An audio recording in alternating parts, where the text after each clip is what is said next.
क्रियाएं चल रही है जो मुक्ति या मोक्ष नहीं दिला सकती, वो धर्म है या नहीं है, इस पे बड़ा एक प्रश्न चिन्ह खड़ा हो जाता है। अब यहाँ तक कोई प्रश्न हो तो आप पूछेंगे तो थोड़ा अच्छा अपना संवाद चलेगा। ये तो क्या वन साइडेड वो बोलते हैं ना। हाँ नहीं फिर भी हाँ साथ साथ में थोड़ा प्रश्नोत्तरी होगी तो अच्छा रहेगा। हाँ आपने दो मैं की बात बोली, मोक्ष की बात बोली और भूख की बात बोली। मोक्ष भी एक प्रकार की भूख है, ऐसा बोल सकते हैं आत्मा के लिए। हाँ तो वही बोल रहे हैं ना हम। तो फिर दोनों में अंतर क्या रहेगा? एक शरीर की भूख है और एक आत्मा की भूख है, दोनों में जमीन आसमान का फर्क हो गया। हम वही बताना चाह रहे हैं ना कि दो बोल रहे हैं आप, दो जोने की डिमांड हो रही है। बात तो बराबर है, आत्मा की भूख है कि मुझे मोक्ष जाना है, पर हम एक भूख को अच्छी बोलते हैं, एक को बुरी बोलते हैं। शरीर है तो शरीर के लिए उसकी जरूरतें होगी। हाँ किसने कहा इस भूख को बुरी? इन जनरल ऐसा ही माना जाता है। नहीं नहीं नहीं नहीं, अध्यात्म भी नहीं मानता इस बात को।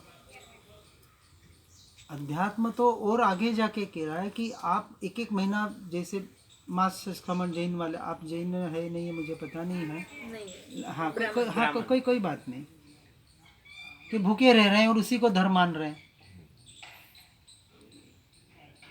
हम ये प्रश्न करते हैं कि जैसे कहा जाता है महावीर स्वामी 6 महीने भूखे रहे थे या वर्षी तप करते, आदिनाथ भगवान ने वर्षी तप किया। हमारा प्रश्न यही होता है, क्या आदिनाथ भगवान या महावीर स्वामी ने तपस्या की और क्या भूखे रहने की तपस्या की? तो जनरली लोग बोलेंगे यस, क्योंकि वो रह रहे हैं भूखे और उसी को धर्म मान रहे हैं, उसी को मोक्ष का मार्ग मान रहे हैं। हम कहेंगे नो। तो फिर उन्होंने क्या किया? किसी भी साधु संत को आप पूछेंगे क्या आदिनाथ भगवान रोज गोचरी लेने या आहार लेने जाते थे या नहीं? उसमें थोड़ा मतभेद है श्वेतांबर दिगंबरों में। दिगंबर वाले थोड़ा अलग मानते हैं, वो कहते हैं कि 6 महीने का उपवास इनसे हुआ और फिर 6 महीने बाद वो आहार लेने निकले थे। जो भी अपने मान्यता में नहीं जाना है, लेकिन गोचरी या आहार लेने जाते थे या नहीं? जाते थे। यदि पहले ही दिन उनको आहार मिल जाता यानी इक्षुरस मिल जाता तो क्या फिर वर्षी तप करते? वो शायद नहीं करते ही नहीं। शायद क्यों नहीं करते? भाई आहार लेने जा रहे हैं, इसका मतलब खाने के जा रहे हैं ना, और मिल जाता तो ले लेते। तो वर्षी तप नाम का कोई तप ही नहीं होता। नहीं मिला इसलिए किया। वो तो शुद्ध गोचरी नहीं मिली, जो अभिग्रह के साथ हाँ। भाई उनके नियम होते थे कि नियम के अनुसार मिलेगा तो लेना है, नहीं तो नहीं लेना है।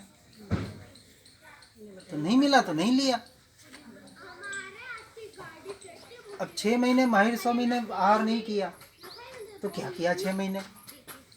ऐसा कहते हैं कि 12.5 साल में कुछ मिनट के लिए ही बैठे थे, तो खड़े खड़े क्या किया? अब लोग कहते परिशव उपसर्ग सहन किए, हम कहते किए ही नहीं। ये कुछ ये बातें झटके लगने वाली होती है और लोग उसको धर्म मान रहे हैं कि परिशव सहन करो, धूप में बैठो, ठंड को सहन कर लो, और जो सहन करता है वो महान तपस्वी हो गया, बहुत बड़ा धर्मात्मा हो गया। बेसिक में ही हमारी भूल हो रही है, क्योंकि समझ नहीं है। समझ, वास्तविक जो समझ होनी चाहिए बेसिक, जिसकी हम बात करने का यहाँ प्रयास करेंगे। आज धर्म के नाम पर जितनी भी व्यवस्थाएं, जितनी भी क्रियाएं सारी चल रही है, सिर्फ और सिर्फ पुण्य का बंध करा रही है, करीबन धर्म के नाम पर। अध्यात्म की बात हम अब करेंगे। अध्यात्म किसे कहा? जैन दर्शन में जो 14 गुणस्थानक बताए, उसमें पहला गुणस्थानक मिथ्यात्व गुणस्थानक बताया। थोड़ा बहुत अभ्यास हो तो आपका तो थोड़ा तो होगा ना अभ्यास। 14 गुणस्थानक नहीं पड़े, कोई बात नहीं। मिथ्यात्व का मतलब होता है मीथ तत्व। मीथ यानी खोटा, विपरीत, उल्टा, उल्टी मान्यता, उसका नाम है मिथ्यात्व। जो जैसा है वैसा नहीं मानना, इसका नाम मिथ्यात्व। और जो जैसा है वैसा मानना, स्वीकार करना और उसके आधार पर अपना जीवन जीना, इसका नाम सम्यक्त्व।